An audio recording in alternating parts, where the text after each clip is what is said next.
ಮುಖ್ಯಮಂತ್ರಿ ಬದಲಾವಣೆ ಹೈಕಮಾಂಡ್ನ ನಿರ್ಧಾರ ಹೆಂಗೆ ನೋಡ್ತೀರಿ ನೀವು ಇದನ್ನು? 3 ವರ್ಷ ಸಿದ್ದರಾಮಯ್ಯನವರಾದ ನಂತರ ಇನ್ನು 2 ವರ್ಷ ಅವಧಿ ಇದ್ದಾಗ ಡಿ ಕೆ ಶಿವಕುಮಾರ್ ಅವರು ಮುಖ್ಯಮಂತ್ರಿ ಆಗಿದ್ದಾರೆ. ರಾಜಕೀಯವಾಗಿ is it a good decision ಅಥವಾ ರಿಸ್ಕಿ ಡಿಸಿಷನ್ನ?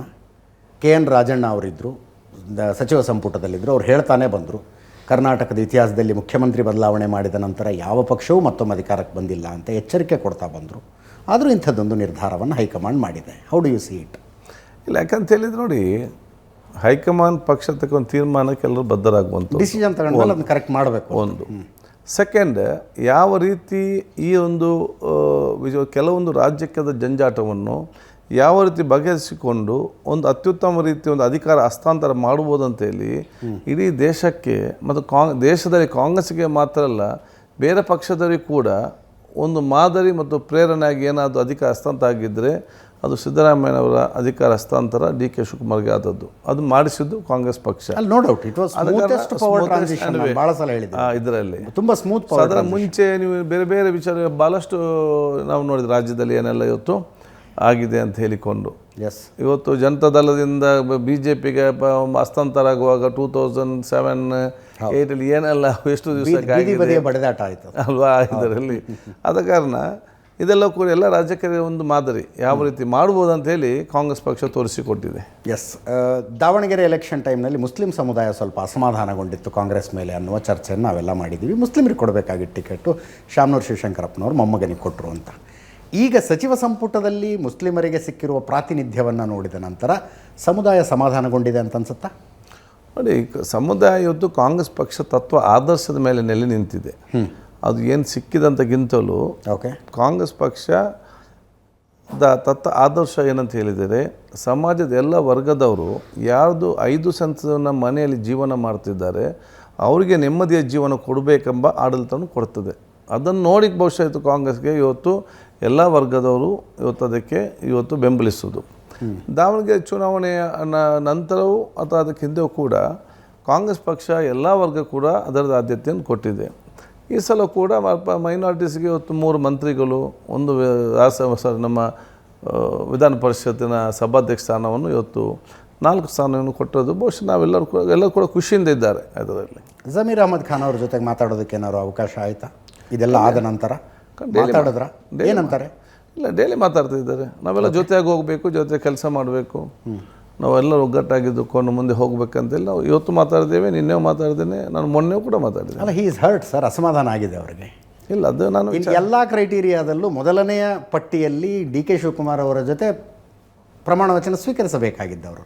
ಆ ಕ್ರೈಟೀರಿಯಾಗೆ ಸೆಟ್ ಆಗ್ತಿದ್ರು, ಆ ಅವಕಾಶ ಸಿಗಲಿಲ್ಲ. ಸೆಕೆಂಡ್ ಲಿಸ್ಟ್ನಲ್ಲಿ ಇರ್ತಾರೋ ಇಲ್ಲೋ ಅಂತ ತುಂಬ ಚರ್ಚೆ ಆಯಿತು. ಅಂತೂ ಇಂತೂ ಬಂದರು. ವಸತಿ ಖಾತೆ ಒಂದನ್ನು ನೋಡ್ಕೊಂಡಿರಿ ನೀವು ಸಾಕು ಅಂತ ಹೇಳಿದ್ದಾರೆ ಅವರಿಗೆ. ಈಗ ಜಸ್ಟ್ ಅವ್ರದ್ದು ಪತ್ರ ನೋಡಿದೆ ನಾನು, ನನಗೆ ಯಾವ ಜಿಲ್ಲಾ ಉಸ್ತುವಾರಿಗಳು ಬೇಡ ಅಂತ ಪತ್ರ ಬರೆದಿದ್ದಾರೆ ಅವರು. ಅಲ್ಲ, ಅವರು ನನಗೆ ಪಕ್ಷದ ಕೆಲಸ ಕೊಡಿ ಅಂತ ಕೇಳಿದ್ದಾರೆ. ನಾನು ಅವರನ್ನು ಅಪ್ರಿಷಿಯೇಟ್ ಮಾಡಬೇಕು. 5ರಲ್ಲಿ ಒಂದು. 2ನೇದು ಎನಿಸಿದಾಗೆ ಪಕ್ಷ ಕೆಲವೊಮ್ಮೆ ಆ ಪರಿಸ್ಥಿತಿಗೆ ಎಲ್ಲರ ಮೇಲೆ ಮಾಡಬೇಕಂತ ಇಚ್ಛಿದ್ರು ಕೂಡ ಕೆಲವು ಆ ಪರಿಸ್ಥಿತಿ ಅನುಗುಣವಾಗಿ ಒಬ್ಬೊಬ್ಬರನ್ನು ಮಾಡಿದೆ. ಈಗ ನನಗೆ ಮಾಡಿದೆ ಯಾಕಂತ ಹೇಳಿದರೆ, ನಾನು 5 ಬಾರಿ ಶಾಸಕನಾಗಿದ್ದೇನೆ, ನಾನು ಇಂದು ಆರೋಗ್ಯ ಸಚಿವನಾಗಿದ್ದೇನೆ, ಆಹಾರ ಸಚಿವನಾಗಿದ್ದೇನೆ, ನಗರಾಭಿವೃದ್ಧಿ ಸಚಿವನಾಗಿದ್ದೆ, ಹೌಸಿಂಗ್ ಸಚಿವನಾಗಿದ್ದೆ. ಮುಖ್ಯಮಂತ್ರಿ ಸಿದ್ದರಾಮಯ್ಯ ಪ್ರತಿಪಕ್ಷ ನಾಯಕನಾಗಿದ್ದಾಗ ನಾನು ಉಪನಾಯಕನಾಗಿ ಅಧಿವೇಶನ ನಡೆಸಿದ್ದೆ. ಮತ್ತು ಅಧಿಕಾರಕ್ಕೆ ಬಂದಾಗ ನಾನು 3 ವರ್ಷ ಸ್ಪೀಕರಾಗಿ ಸೊ ನಂದಲ್ಲಿ ಬರಲೇಬೇಕಿತ್ತು ಇದಕ್ಕೆ. ಸೊ ಮತ್ತೆ 2ನೇದು ಎಲ್ಲರಿಗೂ ಕೊಡೋ ಸಂದರ್ಭ 2ನೇ ಸ್ಥಾನ ಮತ್ತು 3ನೇ ಸ್ಥಾನ ಕೊಟ್ಟಿದ್ದಾರೆ. ಅಲ್ಲದೆ ಬೇರೆ ಯಾವುದೇ ವಿಚಾರ ಕೂಡ ಇಲ್ಲ. ಇಬ್ಬರು ಕೊಡ್ತಿದ್ರೆ ಖಂಡಿತವಾಗಿ ಅವ್ರದ್ದು ಫಸ್ಟಲ್ಲೇ ಬರ್ತಿತ್ತು. ಅದಕ್ಕೆ ಒಂದು ವಿಶೇಷ ಕಲ್ಪನೆ ಮಾಡಬೇಕಂತ ಅಗತ್ಯತೆ ಇಲ್ಲ. ಯಾಕೆ ನನ್ನನ್ನು ಬಿಟ್ಟು ಅವ್ರಿಗೆ ಕೊಡಲಿಕ್ಕೆ ಕೂಡ ಆಗೋದಿಲ್ಲ. ನಾನು ಇಷ್ಟೆಲ್ಲ ಸೀನಿಯಾರಿಟಿ ಬಂದು ನನಗೆ ಸ್ಪೀಕರ್ ಆಗಿದ್ದ ಕಾರಣ ನನಗೆ ಫಸ್ಟ್ ಕೊಡಲೇಬೇಕಿತ್ತು ಇದಕ್ಕೆ ಅನುಗುಣವಾಗಿ. ದಾವಣಗೆರೆ ಎಲೆಕ್ಷನ್ನಿನ ಡೆವಲಪ್ಮೆಂಟ್ ಹೆಂಗೆ ನೋಡ್ತಿದ್ರಿ? SDP ಎಷ್ಟು ಮಟ್ಟದಲ್ಲಿ ಚಿಗಿತುಕೊಂಡು ಬಿಡಬಹುದು ಅನ್ನೋದು ನಿಮಗೆ ಆಶ್ಚರ್ಯ ಆಯಿತಾ? ಕರಾವಳಿ ಭಾಗದಲ್ಲಿ ಜೋರಿದೆ ಅವ್ರ ಹೆಸರು. ಈ ಸಲ 2028 ಏನಾಗುತ್ತೋ ಅನ್ನೋ ಆತಂಕ ಇದೆಯಾ? ಏನಿಲ್ಲ, ಯಾಕಂತ ಹೇಳಿದರೆ ನಾವು SDP ನಾವು ಲೆಕ್ಕಕ್ಕಿಟ್ಟವರಲ್ಲ ಎಂದಿಗೂ ಕೂಡ. 5ರಲ್ಲಿ ನಮಗೆ ಸಮಾಜನ ಒಗ್ಗಟ್ಟು ಮೂಡಿಸುವವರು, ಸಮಾಜ ಸೌಹಾರ್ದ ತರುವವರು ಮತ್ತು ಸಮಾಜದಲ್ಲಿ ಏಕತೆ ಉಂಟುಮವರು ನಮಗೆ ಸಮಾಜದಲ್ಲಿ ಮುಖ್ಯ. ಸಮಸ್ಯೆ ಸೃಷ್ಟಿಸುವ ನಮಗೆ ಅದರ ಬಗ್ಗೆ ನಮಗೆ ಆಸಕ್ತಿ ಇಲ್ಲ. ದಾವಣಗೆರೆ ಆ ಒಂದು ಜನರ ಭಾವನೆಗೆ ಅನುಗುಣವಾಗಿದ್ದುಕೊಂಡು ಅದರಲ್ಲಿ ಇವತ್ತು ಅವ್ರದ್ದೇ ಓಟ್ ಅಂತ ಹೇಳಲಿಕ್ಕೆ ಆಗೋದಿಲ್ಲ. ಅದು ಬೇರೆ ಬೇರೆ ಅದಕ್ಕೆ ಕಾರಣಗಳಿದೆ. ಇದರಲ್ಲಿ ಕೆಲವೊಂದು ವಿಚಾರ ಸಂಬಂಧಪಟ್ಟ ಹಾಗೆ ಆ ರೀತಿಯ ಪರಿಸ್ಥಿತಿ ಇವತ್ತು ಬಂದಿದೆ. ನಾಳೆದು ಓಟ್ ಆದರೆ ಅದು 5% ಓಟು ಕೂಡ ಅವರಿಗೆ ಸಿಗಲಿಕ್ಕೆ ಓಕೆ ಸಾಧ್ಯ ಇಲ್ಲ ಇದರಲ್ಲಿ. ಆದ ಕಾರಣ ಅದರ ಬಗ್ಗೆ ನಾವು BJPಯನ್ನು SDP-ಯನ್ನು ಜನತಾದಳವನ್ನು ನೋಡಿ ನಾವು ರಾಜ್ಯಕ್ಕೆ ಮಾಡೋದಿಲ್ಲ. ನಾವು ಜನರನ್ನು ನೋಡಿ ರಾಜ್ಯಕ್ಕೆ ಮಾಡೋದು. ಈ ತಮ್ಮನ್ನು ತಾವು ಸೆಕ್ಯುಲರ್ ಪಾರ್ಟಿಗಳು ಅಂತ ಕರೆದುಕೊಳ್ಳುವ ಪಕ್ಷಗಳಿಗೆ ಮುಸ್ಲಿಂ ಓಟ್ ತೆಗೆದುಕೊಳ್ಳುವ ಪಕ್ಷಗಳು ಬೇರೆ ಬೇರೆ ರಾಜ್ಯಗಳಲ್ಲಿ ಹೊಡೆತ ಕೊಟ್ಟಿದ್ದಾವೆ. OIC ಪಕ್ಷ ಏನೇನು ಮಾಡುತ್ತೆ ಅನ್ನೋದನ್ನು ನೋಡಿದ್ದೀವಿ ನಾವು. AIMIM ಏನೇನು ಮಾಡುತ್ತೆ ಅಂತ. ಆ ರೋಲನ್ನು ಕರ್ನಾಟಕದಲ್ಲಿ SDPI ಪ್ಲೇ ಮಾಡಲಿಕ್ಕಿಲ್ವಾ? ನನ್ನ ಅನಿಸಿಕೆ ಮಟ್ಟಿಗೆ ಅಂತ ಯಾವುದೇ ಇವತ್ತು ಪ್ಲೇ ಮಾಡಲಿಕ್ಕೂ ಸಾಧ್ಯನೇ ಇಲ್ಲ. ಮತ್ತು ಯಾವಾಗಲೂ ಕೂಡ ಒಂದೊಂದು ಪಕ್ಷ ಆಲ್ಟರ್ನೇಟಿವ್ ಇದ್ದೇ ಇತ್ತು ಕಾಂಗ್ರೆಸ್ಸಿಗೆ. ಸ್ಟಾರ್ಟಿಂಗಿಂದಲೂ ಕೂಡ, ಈಗಲ್ಲ. ಆವಾಗ ಜನತಾ ಪಕ್ಷ ಅಂತ ಇತ್ತು. ಆವಾಗಲೂ ಕೂಡ ಇಷ್ಟು % ಆಫ್ ಮೈನಾರಿಟೀಸ್ ಜನತಾ ಕಾಂಗ್ರೆಸ್ ಮುನಿಸಿಕೊಂಡು ಪಕ್ಷ ಅಂತ ಇದ್ದರು. ಓಕೆ. ಅದರ ನಂತರ ಮುಸ್ಲಿಂ ಲೀಗ್ ಅಂತ ಬಂತು. ತದನಂತರ PDP ಅಂತ ಮದನಿದೊಂದು ಬಂತು. ಅವರು ಕೂಡ ಇಷ್ಟು ಓಟು ತಗೊಂಡ್ರು. ತದನಂತರ ಜನತಾದಳ ಅಂತೇಳಿ ಇವತ್ತು ಮೈನಾರಿಟಿ ಓಟ್ ಕಟ್ ಮಾಡಲಿಕ್ಕೆ ಪ್ರಯತ್ನ ಪಟ್ಟು.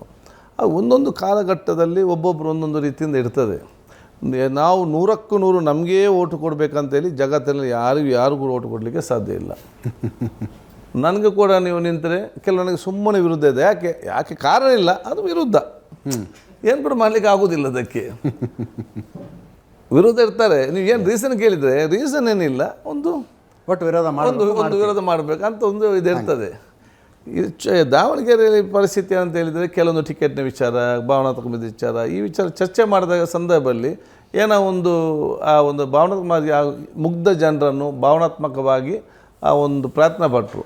ಅದು ಯಶಸ್ವಿ ಆಗಲಿಲ್ಲ. ಅದು ನಿಮ್ಮದೇ ಪಕ್ಷದವ್ರು ಮಾಡಿದ್ರು. ನಾನು ಅದನ್ನು ಹೇಳಲಿಕ್ಕೆ ಹೋಗೋದಿಲ್ಲ. ಆಡಿಯೋ ಸುಳ್ಳ ಗೊತ್ತಿಲ್ಲ ನನಗೆ. ನಾನು ಸ್ಪೀಕರ್ ಆಗಿದ್ದೆ ಅಲ್ಲ.